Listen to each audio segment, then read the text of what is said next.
Hello, everyone. I am absolutely delighted to welcome you tonight to tonight's reVision speaker series. We really thank you for joining us from near and far.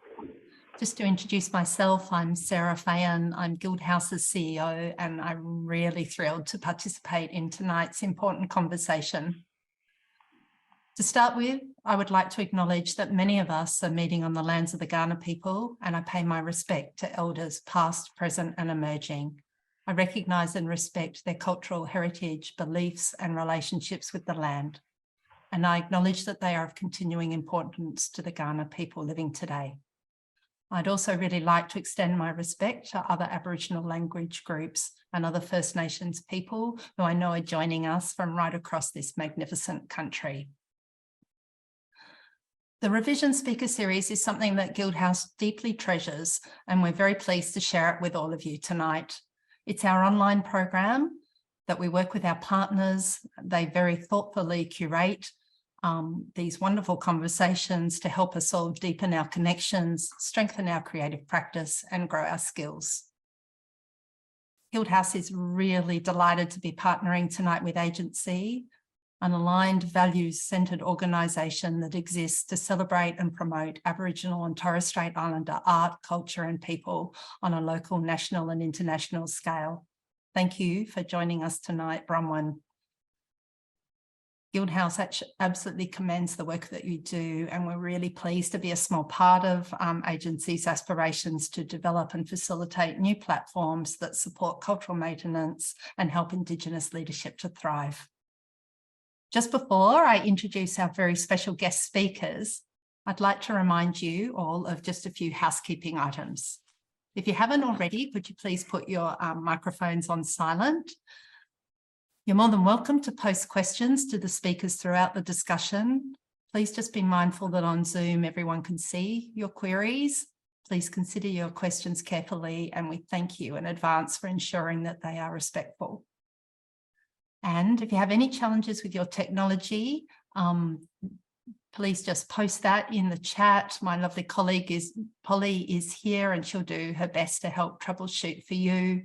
And there's also a link to some handy hints about Zoom in the chat that I know I often need.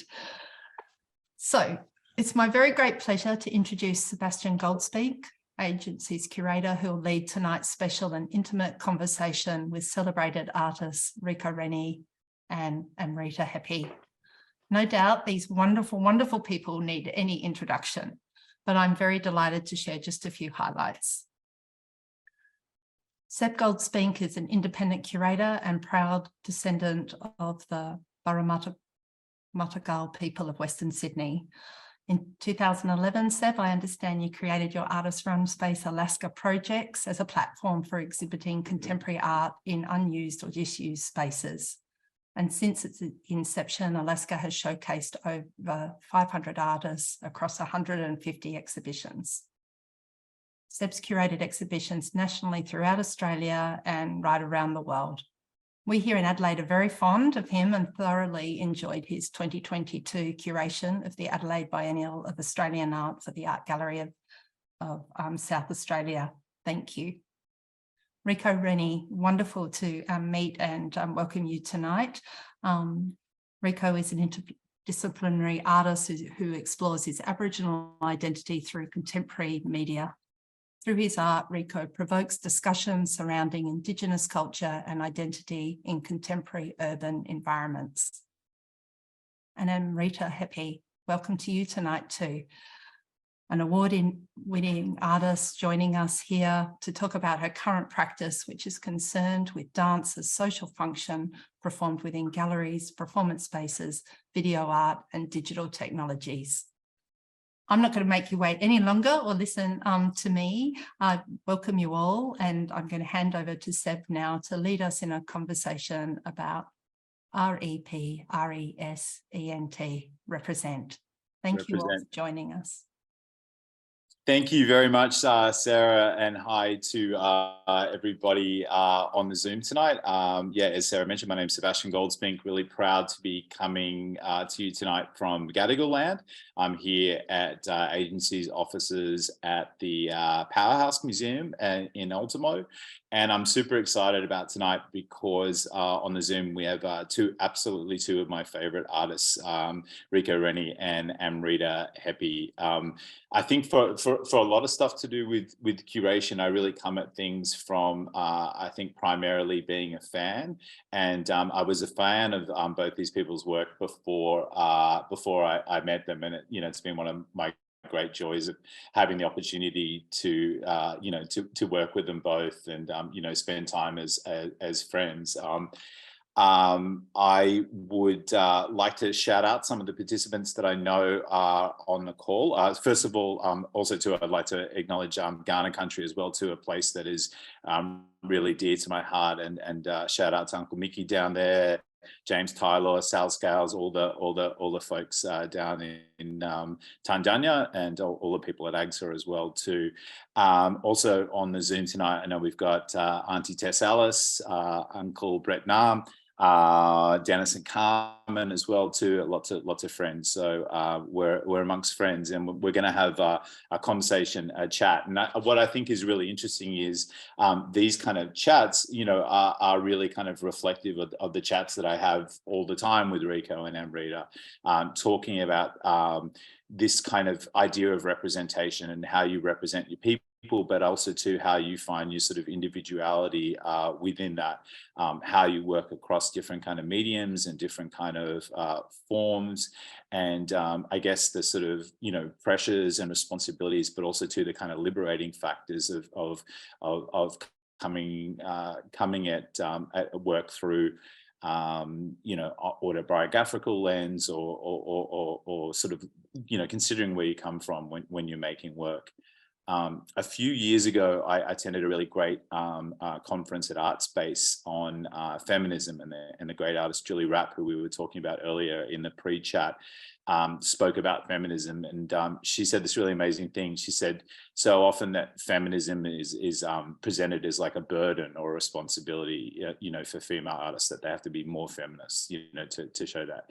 And she said this amazing thing that, she's always considered a liberating factor, something that has inspired her and propelled her work. It's something that's positive, rather than kind of onerous. And I dare say this might be the case when we're talking about culture and country with Reko and Amrita, but we'll unpack that. I'm not sure how the screen looks to everyone on the screen, but maybe I might just get Reko and Amrita to wave hi.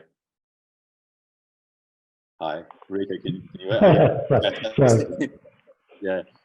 I never like sharing the screen with Reko because he's far too handsome, but there you go. This is what you what you do for art. Yeah. Yeah. So as I said, super excited, and we're going to have a kind of conversation like the kind of conversations that we have. And as Sarah mentioned, feel free to put in any questions into the chat, and towards the end of the conversation, we'll jump on and grab out a few of those questions. So if it's all right, I might start off with Mr. Rennie, Reko. And Reko, one of the things that I most like about your work is this kind of focus on the autobiographical.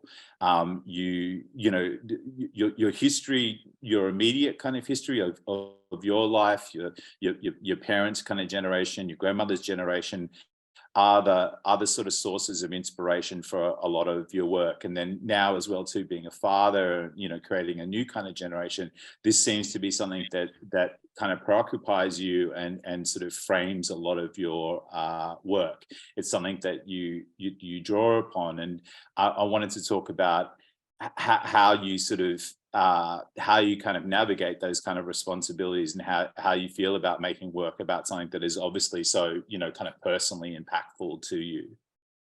Yeah, thanks, Dave. I mean, look, firstly, thank you everyone for joining Amrita, Seb, and Guildhouse and I in this talk, in discussion. I'm talking from an Bunurong land, so I'd like to acknowledge the traditional lands of the Bunurong people and pay my respects, in particular with Auntie Carolyn Briggs around the corner from me. So I'm in St Kilda, for those that don't know where Bunurong country is, in Melbourne, in the bay there, or Naarm, as more widely known. And again, I'd like to acknowledge Ghana as well, and pay my respects to fellow countrymen and, of course, my dear friends and fellow country people as well, Amrita, Seb, Dennis, Auntie Tess. I've got a few other people there that I can't see on here, but I know they're listening. Look, Seb, there's a lot there, as you said, unpacking all those things. I think when I think about, the responsibilities and things we have and the way you navigate that, for me, it's a really easy thing to do, because I look at it as, a responsibility and obligation to my grandmother to pay my respects to that generation who, were persecuted for their identity, incarcerated because of their identity and who they were. My grandmother was forcibly removed at the age of 8 or 9 years old, put on a horse and cart in northwestern New South Wales in Canora country, my family country, just outside of Walgett.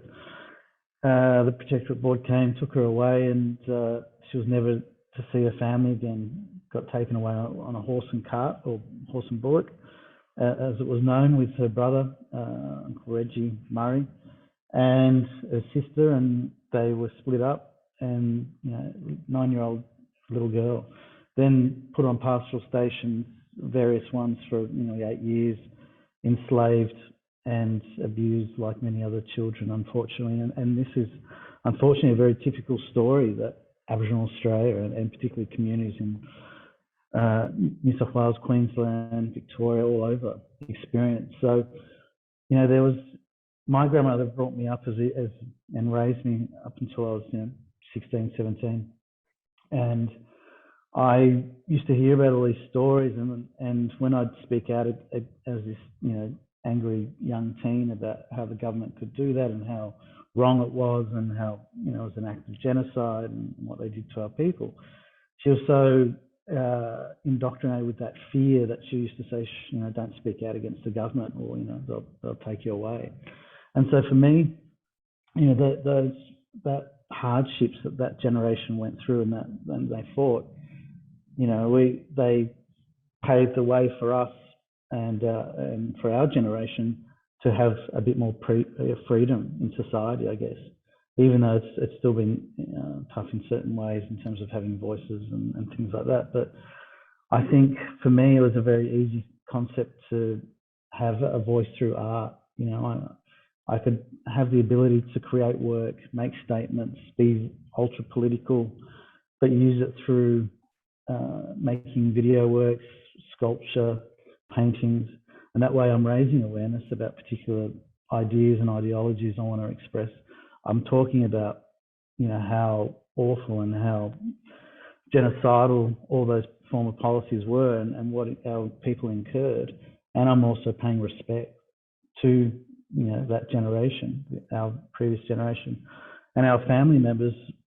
So I think, there is an obligation there, but there's a responsibility that we have, because we, our generation, we don't have to worry about being persecuted, because of the colour of our skin. In some areas still in Australia, of course, but now, I can get up and say pretty much whatever I want in regards to identity and politics. And I think, that's of course because of, that previous generation. Going into it as well, being a father, I also remember vividly when my daughter was about 8, 9 years old, I remember what it would be like to see her one day and then never to see her again. And so, that kind of stuff is really, it stays with families. It's traumatic. And so for me, it's just a very easy thing to make work about, the history, identity, our politics, And there's so much to talk about still, you know, even from 50, 60, 70 years ago, there's a wealth of things that we can still make work about. And artists like Amrita, myself, Dennis Golding, all of us, you know, and you're curating it, Seb. You know, look how many different artists there are today in Aboriginal Australia, contemporary Aboriginal Australia, making diversified works about gender, politics, identity. And, you know, every kind of month there's something different and new, and it's exciting. I think it's really an exciting time for all of us. Yeah, it is an incredible time. And you know, it's easy to forget the sort of timeline of things. You know, we're talking about your grandmother, you know, we're not talking about many generations removed. We're talking about, you know, some of those policies still being in place in different places around the country. We're talking about this incredible kind of, you know, burgeoning kind of movement of artists who are rallying against those politics, making really kind of interesting work. And one thing I'm going to touch on a bit later in the conversation with both you and Amrita is, you know, the international work that you guys are doing, and a sort of international interest and the audiences for this work. But, you know, for me, that reoccurring motif from your work, OARR, of that Rolls Royce with your camouflage tearing through the, you know, Gamilaroi country there in the dirt, and that's what I love as well too about your practice, is that you talk about all these sort of autobiographical, these kind of family kind of experiences, really difficult kind of subjects, but you bring it back into your own kind of visual iconography and your own kind of visual identity and sort of energy and fierceness. And yeah, and it's really impactful, and it's this type of work that I think is the most, you know, the most interesting work that's happening on the continent, and that's why I'm really proud to have you know, a good seat to watch it happen. Yeah, thanks for that overview, Reko. Amrita, thinking about representation. So I'm just going to turn off this annoying, I've got a flashing thing that's taking my eyesight away. Amrita, talking about this idea of representation, obviously, like Reko, you're a multidisciplinary artist working across different mediums and, you know, with different kind of ideas. You have your own relationship to identity and culture, but are coming from a whole kind of other identity, which is this identity of dance and sort of melding dance and movement and visual arts together. So in some ways, you have other kind of interesting kind of challenges around representation, particularly in working with those kind of forms in a gallery, museum, or even, you know, in a dance kind of context. Do you want to talk a little bit about your sort of current thinking around all of that? Because I know that must occupy a lot of your thoughts. Well, I know that when I've had conversations with you about it, Seb, you've always said, well, why dance in the gallery in the first place? But for context, so for those that I haven't met before, hello, and thank you for having me. I'm joining you tonight from Wurundjeri country. I'm on the other side of the river from Reko, so I'm in a place now called Carlton. And but I think, yeah, you know, it's this funny, I feel like it's like a chicken and an egg question where people are like, oh, well, you know, how can you do dance and then you're doing visual arts? I'm like, well, it's really all the same.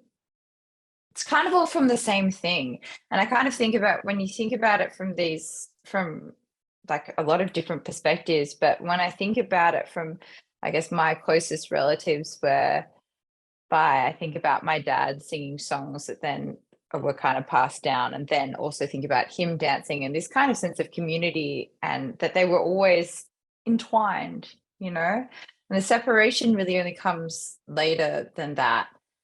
I mean, also, I will say that, like, you know, I trained at NAISA, which is the National Aboriginal and Islander Skills Development Association. Prior to that, I guess my first kind of experience with dance was doing kapa haka and watching Te Matatini and really seeing that kind of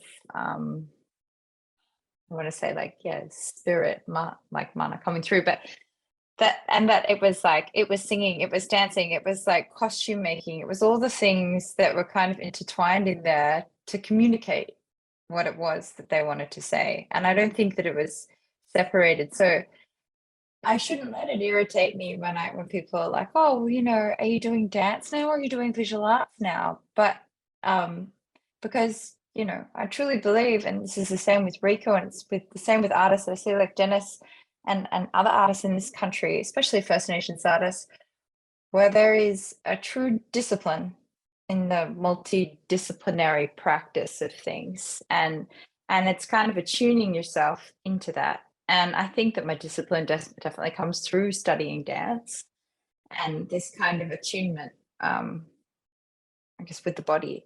And I can kind of see that discipline come through, like with Reko, and knowing that he's kind of got a history and a physical practice, but that's also kind of manifested into this repetition in his own practice. And then for me, I think that, you know, when whether I'm making work that's within a gallery, whether I'm making work that's in a theatre, it usually comes back to, like how, if I think like one of the things that I really think about is that choreography to me is the organization of time and space.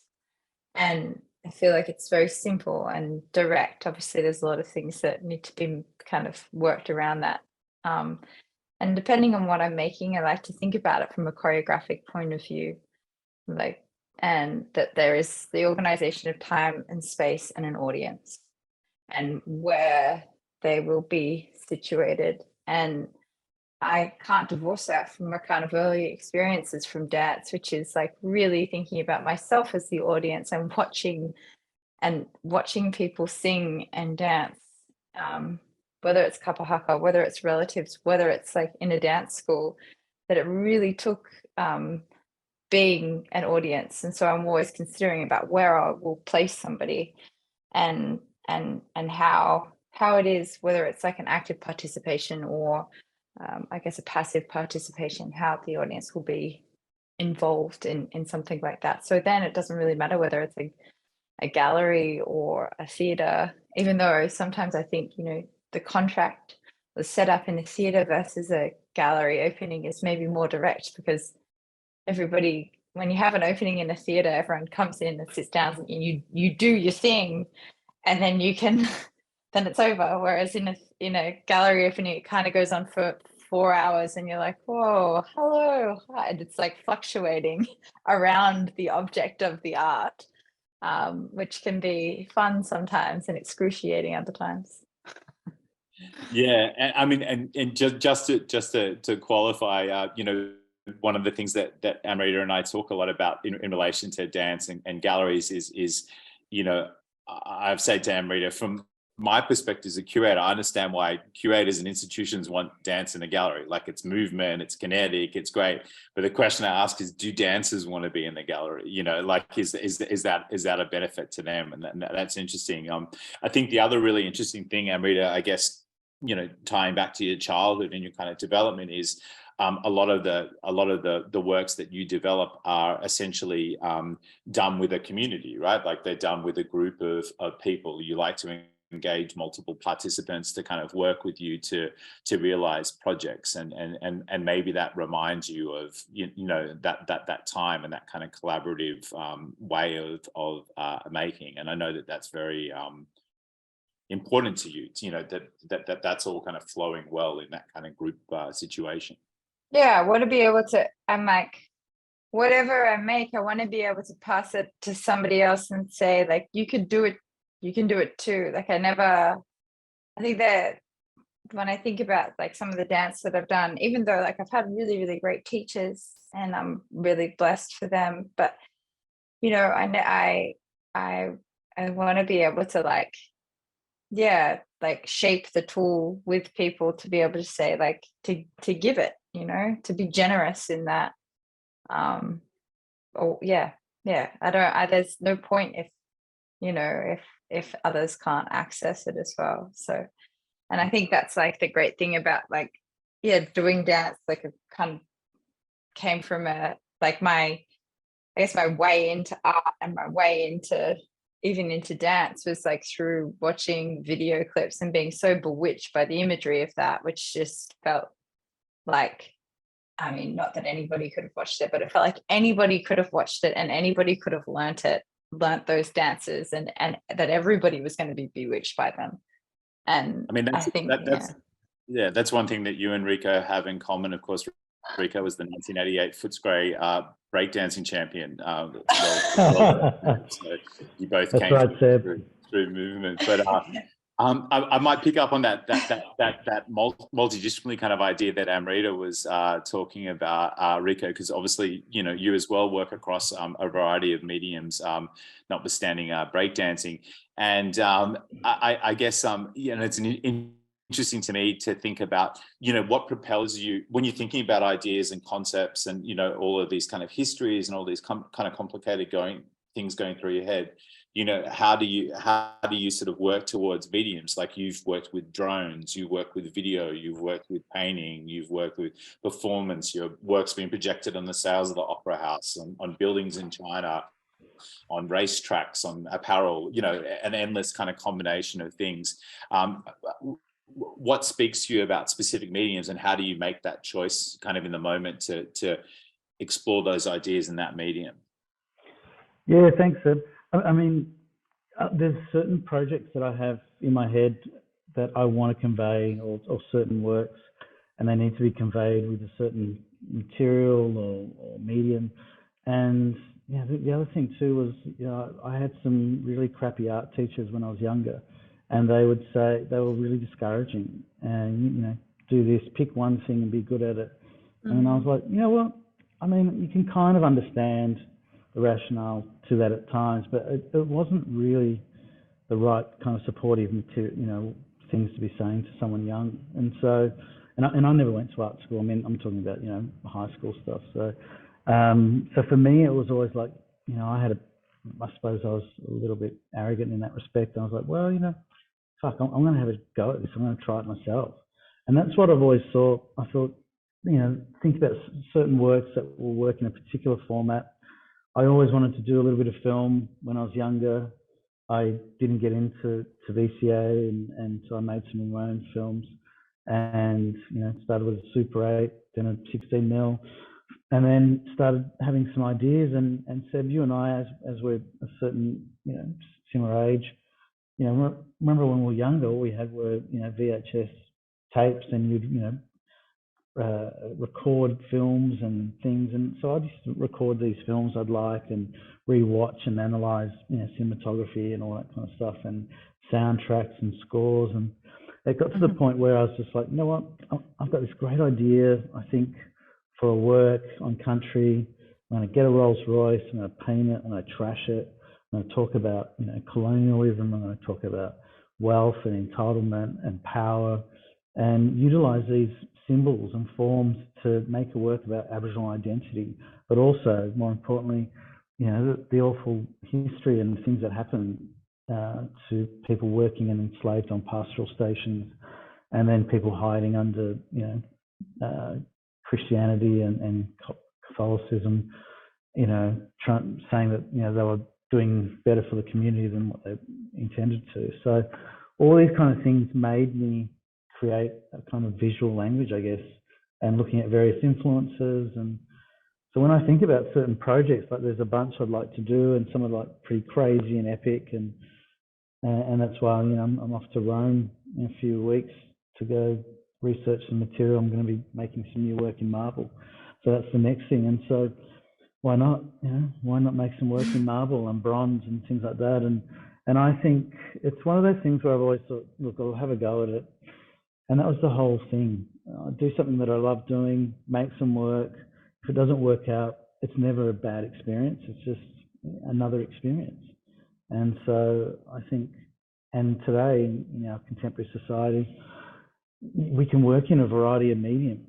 We don't have to be limited to just one particular medium. And I don't want to be limited to just painting, to making a video work, to sculpture. So, you know, that's the kind of idea about working a variety of things. And I guess within that as well too is this kind of expectation about Aboriginality as well too. You know, like this thing of make identifiably Aboriginal work, and you know, like this kind of this kind of desire, and you know, both you and Amrita have worked with, you know, different forms, and you know, still very much heavily rooted in those ideas, but not being limited or you know, sort of defying those boxes, and both of you guys have an incredible kind of urgency to your work, you know, a constant kind of urgency and a constant kind of energy. And I think that that's fueled by the fact that you're rallying against something. You know, you have a tangible thing. You're not dreaming up you know, something to fight against. You have something tangible to fight against. And I think that breeds great work on both your parts.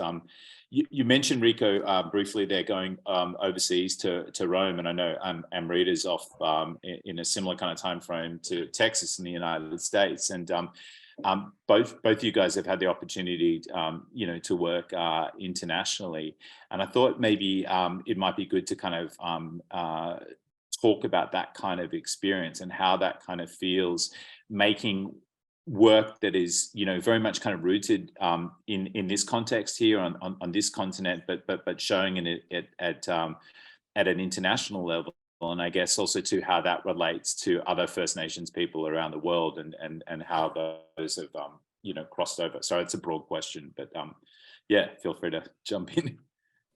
I feel like, I mean, at the very start of my career, well, even before my career had started at all, but like, I feel like going from NASA to then studying over at Albanelli and living in New York and seeing how like, and assisting people over there really helped to kind of broaden my, I guess number one, I was looking for other First Nations makers, but also there was different conversations going on, and there was different conversations going on around like postmodernism and dance, and also like how you construct performance. So this idea of like where I wanted to show work, I think had already begun at that point. Like I was like, I'm not going to go back and work in a dance company full time, even though I had the blessing of working with Marigeku, and that was great. But it really kind of like starting in that international place and being lucky enough to kind of study over there in the first place was like, meant that I was already like, oh, well, you know, this is an adjacent thing that I want to do. And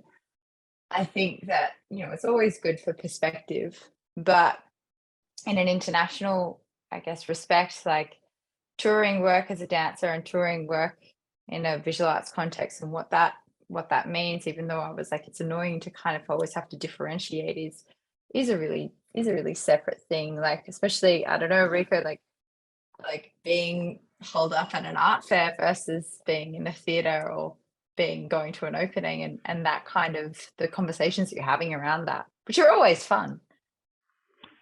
Yeah, look, absolutely. I mean, there's a thing where I think I'd always wanted to take my work outside of Australia. I think, you know, I found it really early on that there was a particular you know, romanticized notion of what authentic Aboriginal contemporary art looked like.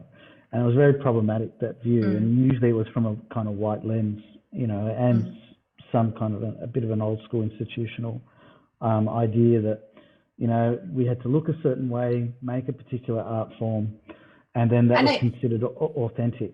Yeah. And it kind of perpetuated this. It was almost like a nostalgia for a time that never was, because the time that was something that was kind of being disrupted, documented, and then kind of like, it was almost like trying to get back to this like pre-colonial vision of what something was. So then in that way, it's kind of held for some people, not for all, but for some people, in this kind of stasis that Aboriginal people need to be, that we need to get back there, when there's like a much more, kind of bigger, broader consideration of time.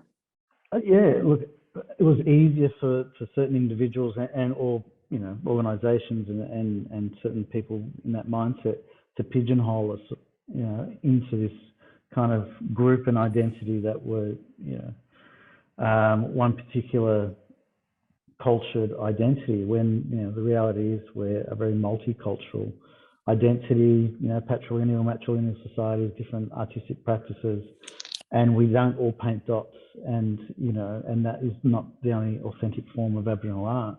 So that was something that, you know, I really wanted to break down. That's why I've always used bright colours and had this saturated representation of where I'm from, because I grew up in the western suburbs of Melbourne doing graffiti, stealing spray paint that was bright coloured and writing my name on things, and that was my extension of my identity and culture.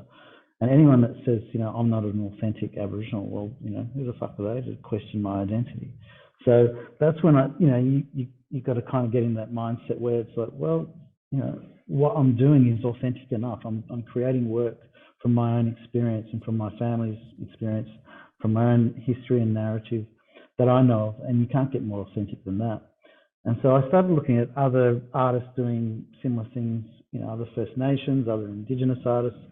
And that was, for me, one of the big things was getting over to the States and to Europe as well. And, you know, getting over to Paris and Europe, and in France, you know, they had this immense respect for identity and culture, and particularly contemporary identity, contemporary culture and work. And so that for me really created a lot of early opportunities, I guess. And then it was the States, and working and collaborating with people like Frank Buffalo Hyde, you know, First Nations, Native American Onondaga man, and I met Frank in Charlottesville, of all places, at Kuluru, and then we went off to New Mexico and did murals, and then later on I've done lectures, and then gone to India and all over the world. And what there is, getting back to your question, Seb, there is a lot of, unfortunately, common shared experiences of, you know, post-colonialism, of genocide, of, you know, dislocation, dispossession, loss of culture, language. These are all, unfortunately, very shared experiences all over the world, regardless of whether we're Indigenous to this country or another. And so when we start breaking it down to these particular areas, you know, there's a lot of commonality with a lot of people. And so, you know, those language barriers, those communities are broken down, and you know, it's easy to share stories and community. So that's why I've never had any real issues with traveling, and why wouldn't we want our art and our community and where we come from proudly shown internationally? I mean, I think we need to have more Australian contemporary Aboriginal artists and individuals making work overseas and having those opportunities, and unfortunately they're not really there.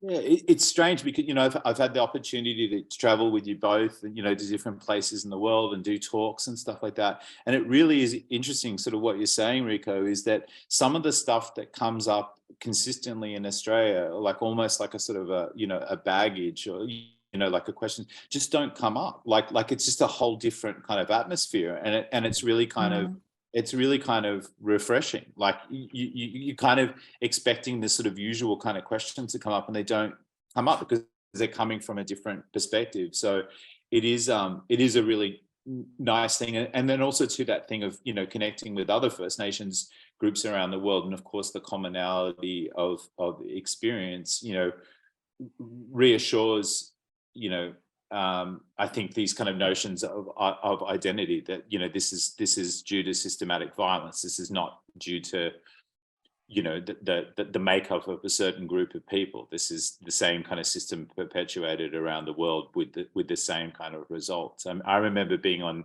Navajo land and it looking like Gimilaroi country, you know, and, you know, the experiences of people there, like exactly the same. And it was kind of strange, but certainly that response from audiences and the kind of respect and the sort of admiration is really an amazing thing.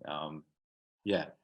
But also to acknowledge, like, you know, with these, and with the richness of our differences to, you know, like internationally, like the richness of our similarities, and then also the richnesses of our difference. And I'm always kind of like, I'm always aware of, well, I'm definitely aware in this country, like when I'm kind of on somebody else's like waters, lands. But yeah, really like and when I'm overseas as well. And I mean, then the other thing I was thinking was like, you know, the way that Reko spoke about like these kind of like a historical pretense, but I I think about like the different connections that there would have been through archipelagos and multiple archipelagos through Asia Pacific over the years, and that how that's already kind of been traveling through language, through dance, through objects. And then it's, yeah, you know, this kind of this perception of an international international conversation, like this has been happening for a long time, and this is something that will continue to happen for a long time, whether it be through the spread of globalization and a kind of like, and what the global south of what it means to be within the global south through diaspora, through migration, and through the differing kind of hybridity that that brings about, or whether that's through, you know, me and Reko, me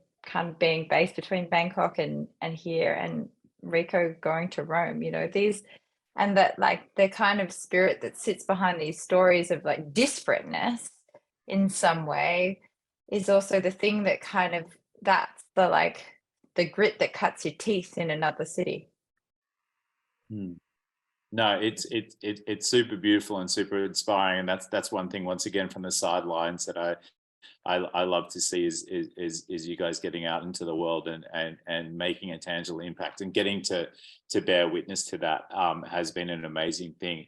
I'll just do a quick prompt again for any questions, if anyone has any questions, and we'll get to them in a little bit. But yeah, I'm really enjoying you know, talking about this with you guys, and I guess that idea of sort of traveling, you know, overseas. Do you find that do you find it easier to make work overseas, thinking back about this context, or in this context, thinking about the world?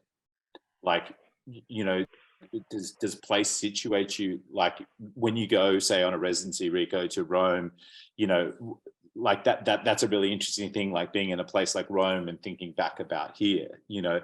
Do you find that sort of inspiring and liberating? What are the things that you might pick up from Romeness, you know?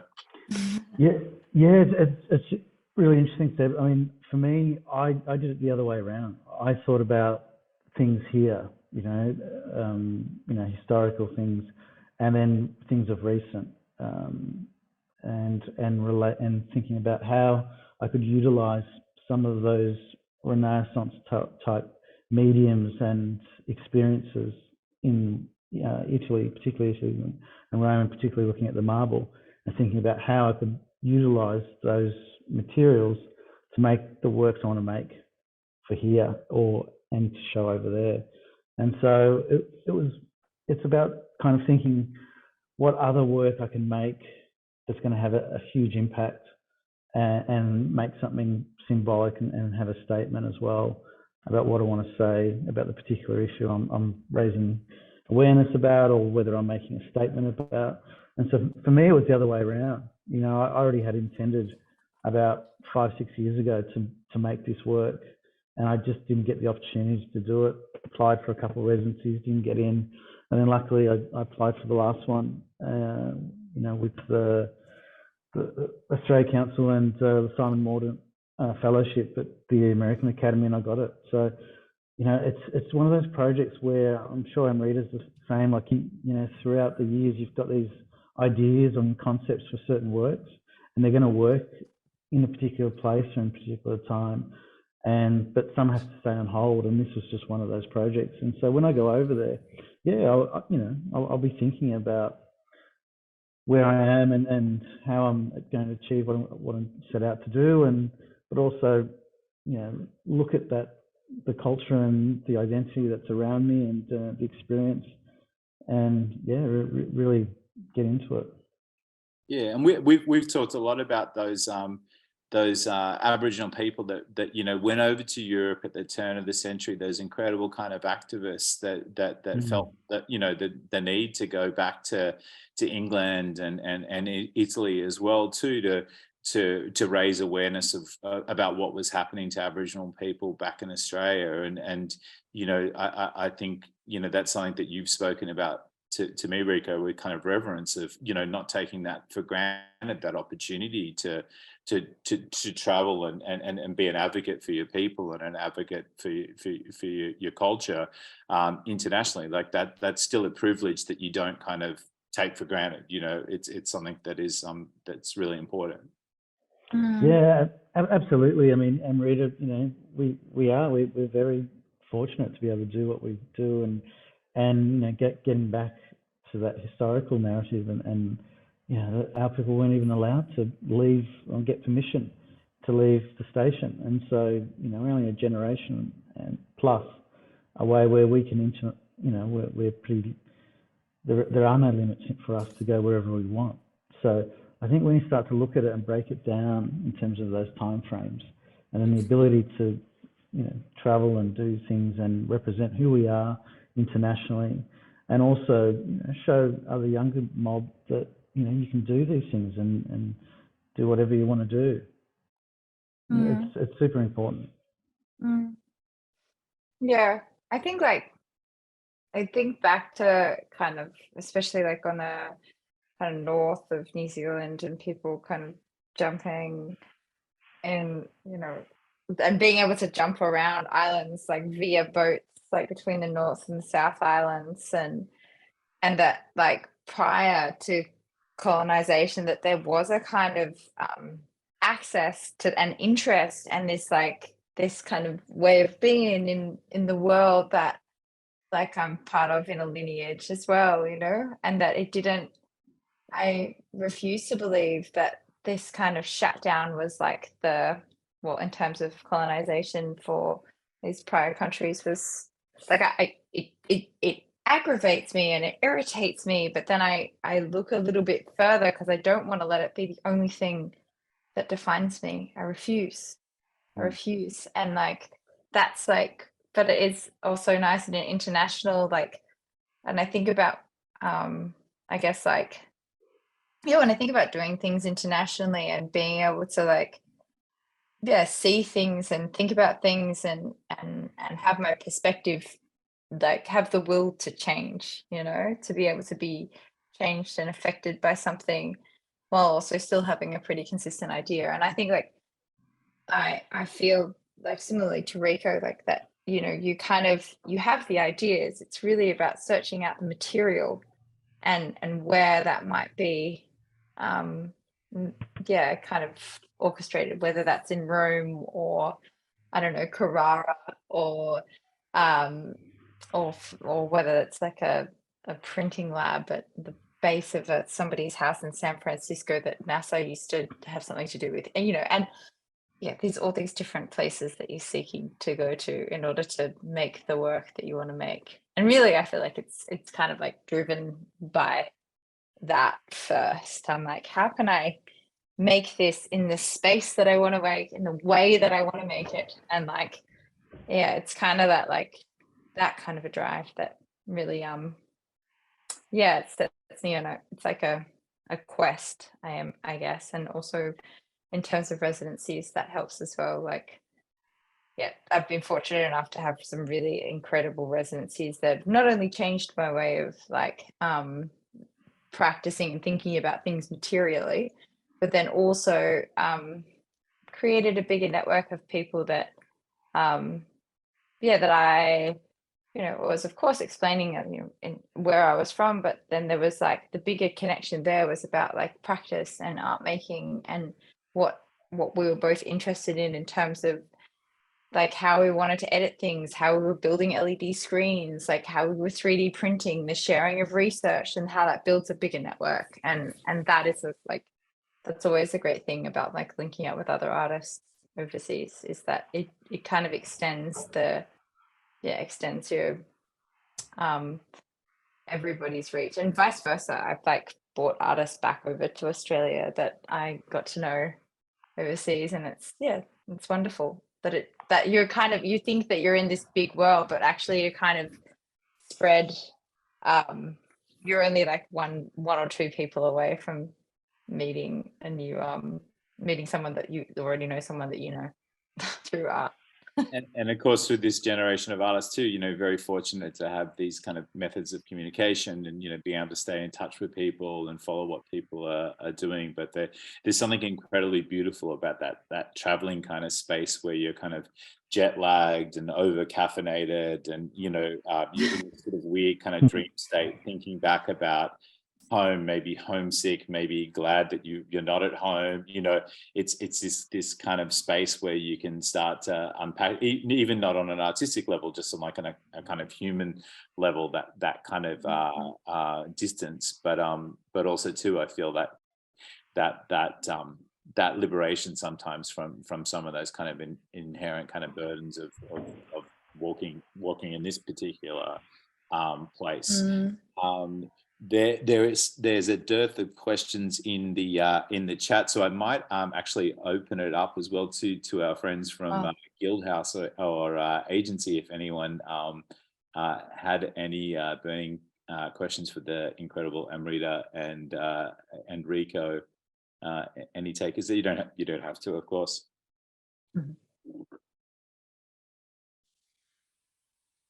Okay.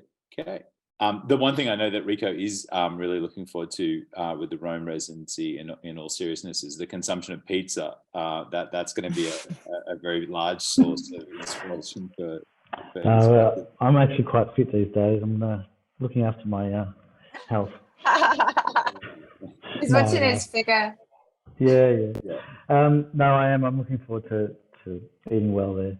I mean, the other thing I was going to say too about us occupying and being internationally, I think it's really important. Seb, we've talked about Amrita, we've talked about multiple times about the importance of us as Black artists, First Nations artists, occupying these spaces internationally.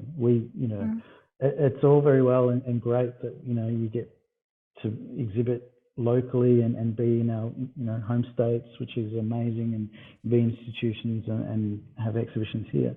But I think it's really important where we are so geographically removed, we are so far removed from the rest of the world, and particularly the larger art scene, international art scene, and we need to be seen because we do have amazing artists that are creating international works of amazing ability, and I think that we need to be seen. So that's another thing for me that really drives me for either getting overseas or assisting other artists or watching other artists excel overseas and do shows and exhibitions. It's really important. Agree. Yeah. And we've got a great question that's followed on from that, which I think is really nice. We've talked a lot about your particular generation of artists and the benefits that you've had in this this ability to sort of traverse nations and the sort of mobility that you have. But a great question from Bronwyn, which is a hard question, I think, which is what do you hope for the next generation of First Nations artists, like the generation that will come after you? What would you hope for them? It's a super hard question, but it's a really interesting question. I hope that that this opens up even more access, clarity, language, like that. I hope for them that they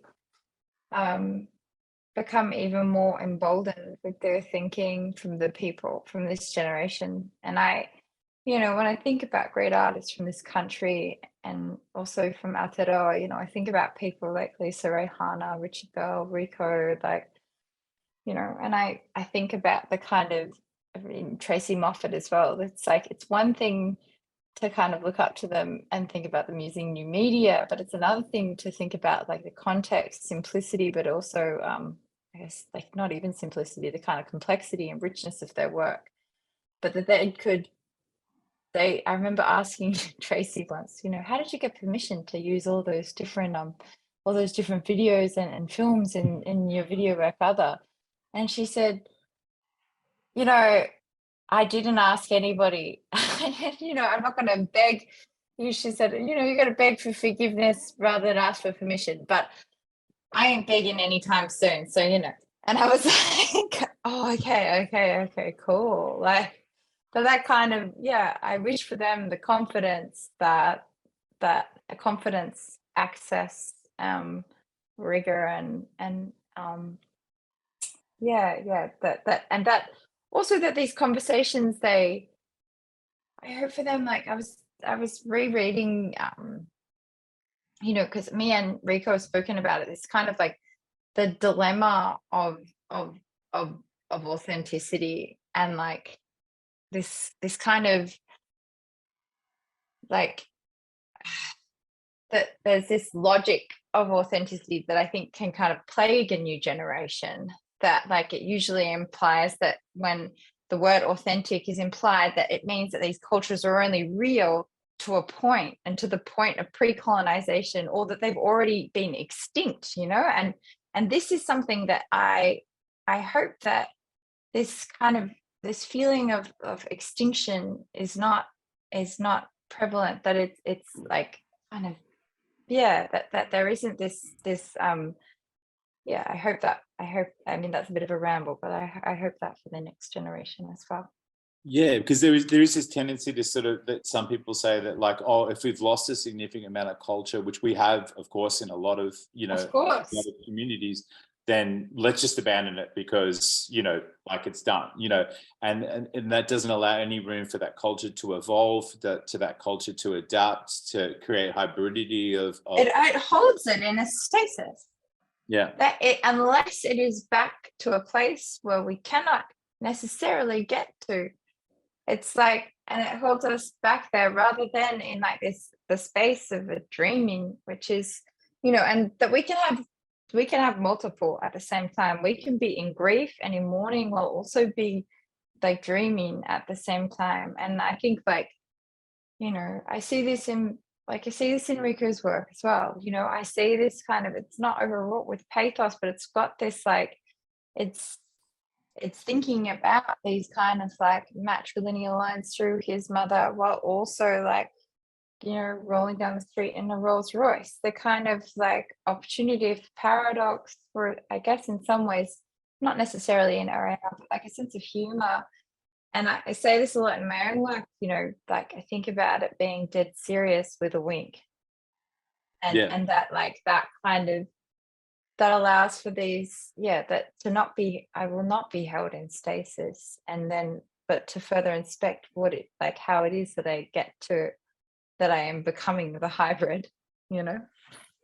Yeah, and we're fundamentally hybrid people. So, you know, that hybridity is embraced, and even the historic, you know, we've talked a lot about the, you know, the Macassans and the people from South Sulawesi and the trade up north and the Tepang, and, you know, all of this stuff has always been, has always kind of been happening. So it's an exciting time.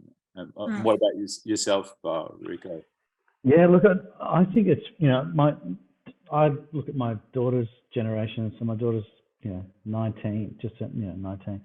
And so, you know, there's a real fire, there's a real political awareness, understanding, there's a proud, you know, declaration of identity coming through these younger crew. And I think it's really exciting. They're, you know, they won't take shit. And so there's a lot of things I think they've learnt from older generations, and they've got the ability to be very vocal, but very politically engaged, a lot more so than what all of us were, I think, at those same ages.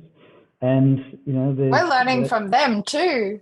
Yeah, absolutely. You know, it's really exciting, and there's, you know, they're holding people and institutions and organisations, you know, accountable. And I think, you know, it's a really exciting time watching. I mean, just in the last 5 or 6 years, you know, you just start seeing, even within the arts and performing arts, the diversity of content and individuals creating work. It's a really exciting time, and, you know, I'm looking forward to seeing what happens. And, you know, a lot of the issues that we face now, you know, they're still going to face these issues in the future. They're not going away anytime soon, particularly in this country. And you know, we've got even larger things to talk about in terms of, gender, politics, environment. There's so many more things that are going to be, quite major issues in the future. And so, yeah, I mean, they already are now, but I think it's just a really exciting time, and I look upon it. I get really proud, and I've got a really vested interest in it all. So. Yeah, and it's amazing to see this Black excellence, across all different fields. I mean, I think about, the Kid Leroy, your people, Reko and Briggs, Yeah. and, these people in music that are absolutely acting in a world-class kind of, area, and it really is an inspiring thing, and I hope that it continues to inspire generations. Like Reko's daughter is fierce. Let me tell you, we'll be talking about her in a few years, and it is really great to see, and I'm really excited about the future kind of that starts to kick off some of these burdens and starts to take flight and starts to be, celebratory and positive and have a sense of momentum and even, God forbid, a sense of kind of lightness and poetry kind of moving forward as we never forget where we come from and those kind of burdens, but the opportunity for light and positivity and love. I'm so honoured to have had the opportunity to speak to you tonight, Reko and Amrita. I thank everybody for their attendance tonight on the Zoom, and once again, huge thanks to the incredible people at Guildhouse and agency for facilitating the conversation. Thanks so much. This is my favourite thing to talk about with my favourite people to talk about it too. So thank you. Thank you, and thanks for having us, Seb, and all the team at Guildhouse, and of course, lovely Amrita. Always lovely to have a chat with everyone, and thank you all for tuning in. Thanks so much. Have the best time in Rome, Reko, if I don't see you before, and I'll see you in the studio office soon, Seb. And thank you very much to Guildhouse. All right, awesome. Thank you. Thank you very much, everyone. That was so delightful, really insightful, a rich conversation. We're very privileged to have witnessed and we thank you for sharing so much meaning and content. Your words really are very, very inspiring, and I was particularly taken with understanding more about not just the value of identity, but what authenticity means, and sharing your own experience and the hopes for things evolving and growing and being celebratory and light into the future. On behalf of all of us here tonight, I'm just going to clap to applaud for you, Seb, Reko, and Amrita. Thank you again to agency, and we really hope that you will continue to join us at the next revision segment, also hosted by Seb and agency. Seb will be back online at 7 p.m. Adelaide time in a few weeks on the 12th of April, Wednesday, where this conversation will continue into other areas with a conversation titled Country and Western, and welcoming some other wonderful artists into that conversation. Auntie Tess Alice, Carmen Glynn, Braun and Dennis Golding. Thank you. We'll be sending a link out with a survey. Please give us some feedback and tell us about ideas for future conversations. And just before we sign off for the evening, I also want to thank Guildhouse's generous donors, the Day Family Foundation, for funding this remarkable revision series. Thanks, everyone. Good night. Have a lovely evening. Thank you.